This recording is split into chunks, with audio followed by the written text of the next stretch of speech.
नमस्कार दोस्तों, आज हम सैटेलाइट तस्वीरों से जानते हैं कि पृथ्वी गोल है। हालांकि हमें इसका एहसास नहीं हो सकता।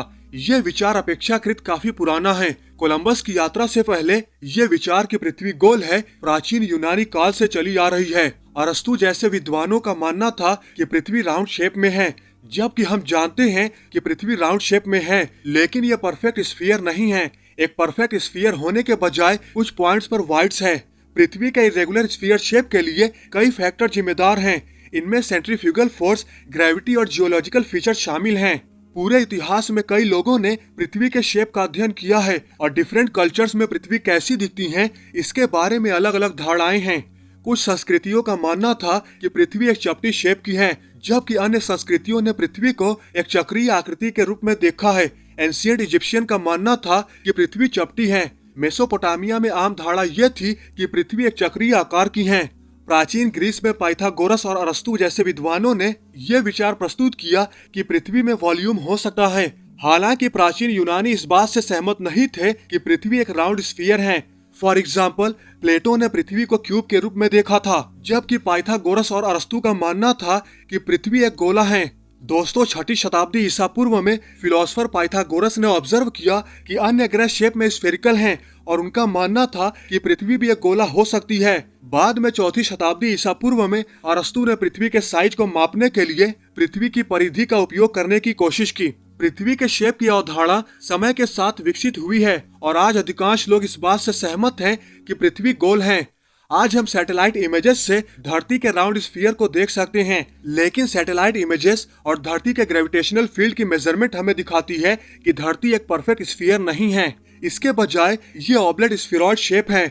ऑब्लेट स्फीरॉइड एक ऐसा शेप है जहां स्फीयर ध्रुवों पर चपटा होता है। यह शेप धरती के घूमने के तरीके का परिणाम है।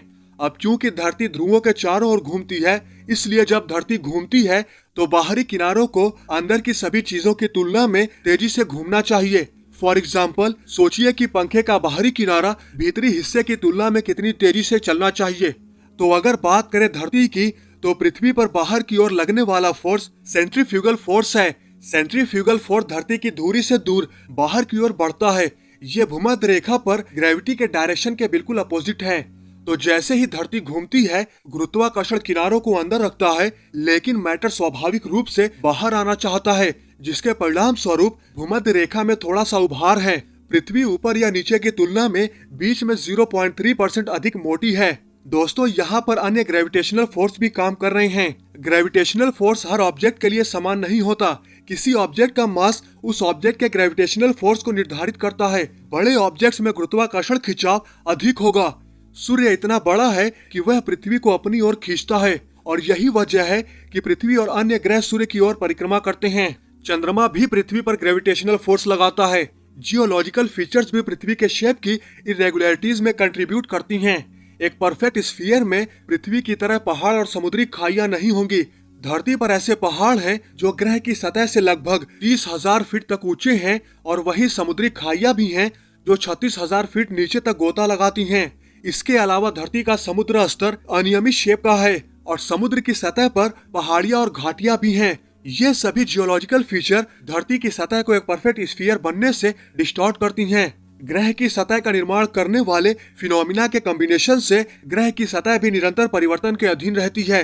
फॉर एग्जाम्पल, समुद्र में बदलते ज्वार भाटे समुद्र और क्रस्ट को प्रभावित करते हैं। टेक्टोनिक प्लेट्स के मूवमेंट की वजह से धरती की सतह पर परिवर्तन भी धीमा होता है, जिससे धरती की सतह में दरारें पड़ सकती हैं और महाद्वीप अलग हो सकते हैं। धरती की सतह में इरेगुलरिटीज में कंट्रीब्यूट करने वाले इवेंट्स में भूकंप, ज्वालामुखी विस्फोट और मीटियोर स्ट्राइक शामिल हैं। वहीं अगर धरती के शेप के मेजरमेंट की बात की जाए, तो महासागर एक स्पेसिफिक जियोलॉजिकल फीचर हैं जो धरती को एक स्फीयर के रूप में मापना कठिन बना देते हैं। धरती का शेप का बेहतर अनुमान लगाने के लिए वैज्ञानिक जियोइड नामक मॉडल का उपयोग करते हैं। ये मॉडल धरती को एक गोले के रूप में ड्रॉ करने के लिए रेफरेंस पॉइंट के रूप में धरती के औसत समुद्र स्तर का उपयोग करता है। हालांकि जियोइड में लैंड मास के एरिया भी शामिल हैं। रेफरेंस लाइन ड्रॉ करने के लिए हवा और बारिश जैसे पर्यावरणीय फैक्टर्स पर विचार नहीं किया जाता है। ये लाइन हर जगह है जहाँ धरती गुरुत्वाकर्षण के खिंचाव के परपेंडिकुलर है। सर्वेयर्स भूमि पर कॉम्प्लेक्स मैथमेटिक्स और ग्रेविटी रीडिंग्स के कॉम्बिनेशन के साथ जियोइड मॉडल का यूज करके मेजरमेंट कर सकते हैं। जियोइड मॉडल मैप बनाने में मदद करता है और सटीक स्थिति और नेविगेशन सिस्टम के लिए भी आवश्यक है। जियोइड अर्थ साइंस के फील्ड में एक यूजफुल मॉडल है जिसे जियोडेसी के नाम से जाना जाता है। ये धरती की सतह पर ऊंचाई और गहराई को सटीक रूप से मापने के लिए जियोइड को रेफरेंस सरफेस के रूप में यूज करता है। जियोडेसी ट्रैक करती है कि समय के साथ पृथ्वी कैसे बदल गई।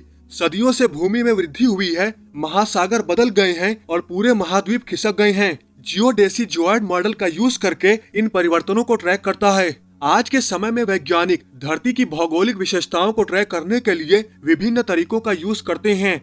कुछ टेक्निक्स में very long base line interferometry, satellite laser ranging, global navigation satellite system जैसे ग्लोबल पोजिशनिंग सिस्टम और फ्रेंच डॉपलर ऑर्बिटोग्राफी और इंटीग्रेटेड सैटेलाइट सिस्टम द्वारा रेडियो पोजिशनिंग की स्पेस जियोडेटिक तकनीक शामिल हैं। जियोडेसी धरती की सतह के एक्यूरेट मैप्स को मेजर करने और प्राप्त करने के लिए सैटेलाइट का यूज करता है। सैटेलाइट जियोडेटिक और हाइड्रोग्राफी समुद्र विज्ञान, जियोफिजिक्स जैसे क्षेत्रों में उपयोगी हैं। अगर ओवरऑल देखा जाए तो विभिन्न प्रकार के फैक्टर्स पृथ्वी के शेप में कंट्रीब्यूट करते हैं। सेंट्रीफ्यूगल फोर्स और गुरुत्वाकर्षण का प्रभाव धरती के ध्रुवों पर चपटा होने और सेंटर में थोड़ा उभार होने में योगदान देता है। पहाड़, बदलते समुद्री ज्वार और टेक्टोनिक प्लेट्स जैसे जियोलॉजिकल फीचर्स भी सीधे तौर पर धरती की सतह की शक्ल को बदल देती हैं। धरती की सतह पर होने वाली जियोलॉजिकल चेंजेस स्फीयर के विपरीत इरेगुलरिटीज पैदा करते हैं। धरती की सतह का मैप आउट करने के लिए जियोइड मॉडल सहायक हैं। जैसे जैसे टेक्नोलॉजी एडवांस होती जाती है, हम धरती की बेहतर सैटेलाइट तस्वीरें ले सकते हैं, जिससे हमें बेहतर रिप्रेजेंटेशन मिलता है कि हमारा ग्रह कैसा है। धरती के बारे में हमारी अवधारणा समय के साथ बदल गई है, जबकि अधिकांश लोग आज भी इसी बात से सहमत हैं कि धरती एक स्फीयर है, भले ही वो स्फीयर परफेक्ट न हो। तो दोस्तों, आज की इस वीडियो में बस इतना ही। आई होप आपको ये वीडियो जरूर पसंद आई होगी। अगर आपको ये वीडियो पसंद आई है तो लाइक और शेयर करना न भूलें और ऐसी ही इंटरेस्टिंग वीडियो देखने के लिए हमारे चैनल को सब्सक्राइब करना तो बिल्कुल भी ना भूलें। तो मिलते हैं नेक्स्ट वीडियो में। जय हिंद।